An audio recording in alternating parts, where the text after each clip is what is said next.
ರಾಜ್ಯದಲ್ಲಿ ಗೃಹಜ್ಯೋತಿ ಫಲಾನುಭವಿಗಳಿಗೆ ಮತ್ತೊಂದು ಗುಡ್ ನ್ಯೂಸ್ ನೀಡೋದಕ್ಕೆ ಈಗ ಇಂಧನ ಇಲಾಖೆ ರೆಡಿ ಆಗ್ತಾ ಇದೆ. ಅದರಲ್ಲೂ ಕೂಡ ಬಾಡಿಗೆದಾರರಿಗೆ ಅನುಕೂಲ ಆಗುವಂತೆ ಹೊಸ ನಿಯಮವನ್ನು ಜಾರಿ ಮಾಡೋದಕ್ಕೆ ಸಿದ್ಧತೆಗಳು ನಡೀತಾ ಇದೆ. ಏನಿದು ಹೊಸ ನಿಯಮ? ಇದರಿಂದ ಗೃಹಜ್ಯೋತಿ ಫಲಾನುಭವಿಗಳಿಗೆ ಯಾವ ರೀತಿ ಅನುಕೂಲ ಆಗುತ್ತೆ ಅಂತ ನೋಡೋಣ ಬನ್ನಿ. ಗೃಹಜ್ಯೋತಿ ಯೋಜನೆಯಲ್ಲಿ ಹೊಸ ನಿಯಮ ಜಾರಿಗೆ ಪ್ರಸ್ತಾಪ. ಬಾಡಿಗೆದಾರರಿಗೆ ತೊಂದರೆ ಆಗದಂತೆ ಗೃಹಜ್ಯೋತಿ ಹೊಸ ನಿಯಮ. ಪಬ್ಲಿಕ್ ಟಿವಿಯಲ್ಲಿ ಎಕ್ಸ್ಕ್ಲೂಸಿವ್ ಸುದ್ದಿ. ರಾಜ್ಯ ಸರ್ಕಾರದ ಗ್ಯಾರಂಟಿ ಯೋಜನೆ ಗೃಹಜ್ಯೋತಿ ಯಶಸ್ವಿಯಾಗಿದೆ. ಫಲಾನುಭವಿಗಳಿಗೆ ತಲುಪ್ತಾ ಇದೆ. ಆಗಾಗ ತಾಂತ್ರಿಕ ಸಮಸ್ಯೆ ಬಗ್ಗೆ ಚರ್ಚೆ ಆಗ್ತಾನೆ ಇರುತ್ತೆ. ಈಗ ಮತ್ತೊಂದು ಸಮಸ್ಯೆ ಇಂಧನ ಇಲಾಖೆಗೆ ತಲೆನೋವಾಗಿದೆ. ಬಾಡಿಗೆದಾರರಿಗೆ ಸಮಸ್ಯೆ ಆಗ್ತಿದೆ ಅಂತ ಇಂಧನ ಇಲಾಖೆಗೆ ದೂರುಗಳು ಬರ್ತಾ ಇದೆ. ಒಂದು ಸ್ಥಳದಲ್ಲಿ ವಾಸವಿದ್ದ ಬಾಡಿಗೆದಾರ ಈಗಾಗಲೇ ಗೃಹಜ್ಯೋತಿ ಫಲಾನುಭವಿಯಾಗಿದ್ದು, ಬಾಡಿಗೆ ಮನೆಯಿಂದ ಬೇರೆ ಮನೆಗೆ ಶಿಫ್ಟ್ ಆದ್ರೆ ಆತನಿಗೆ ಅಲ್ಲಿ ಉಚಿತವಾಗಿ ವಿದ್ಯುತ್ ಸಿಗ್ತಿಲ್ಲ.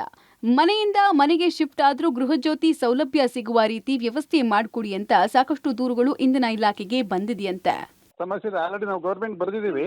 ಅದೇ ಈ ತರ ಅದನ್ನ ಚೇಂಜ್ ಮಾಡ್ಲಿಕ್ಕೆ ಪ್ರಾವಿಷನ್ ಪರಿಹಾರ ಅಂದ್ರೆ ಅದನ್ನ ಕ್ಯಾನ್ಸಲ್ ಮಾಡ್ಕೋಬೇಕು. ಆಧಾರ್ ಕಾರ್ಡ್ ಇಲ್ಲಿದ್ದು ಅಲ್ಲಿ ಮಾಡ್ಬೇಕು. ಆತರ ಮಾಡ್ಲಿಕ್ಕೆ ಅದು ಗೌರ್ಮೆಂಟ್ಗೆ DF ಸೆಕ್ಷನ್ ಇಂದ ಹೋಗಿದೆ. ಅದೆಲ್ಲ ಎಸ್ಕಾಮ್ಸ್ ಅನ್ವಯಿಸ್ತದೆ. ಎಲ್ಲ ನಮ್ಮ ಬೆಸ್ಕಾಮ್ಗೆ ಎಲ್ಲರಿಗೂ ಮಾಡ್ಬೇಕು. ಥ್ರೂ ಕರ್ನಾಟಕ ಮಾಡ್ಬೇಕಾಗ್ತದೆ. ಅದೇ ಇಟ್ ಇಸ್ ಅಂಡರ್ ಪ್ರೋಸೆಸ್. ಇನ್ನು ಈ ಸಮಸ್ಯೆ ಬಗ್ಗೆ ಬೆಸ್ಕಾಂ ಅಧಿಕಾರಿಗಳು ಇಂಧನ ಇಲಾಖೆ ಮುಂದೆ ಇಟ್ಟಿದ್ದು, ಇಂಧನ ಇಲಾಖೆ ಹೊಸ ನಿಯಮ ಜಾರಿ ಬಗ್ಗೆ ಸರ್ಕಾರ ಮುಂದೆ ಪ್ರಸ್ತಾಪ ಇಟ್ಟಿದೆ.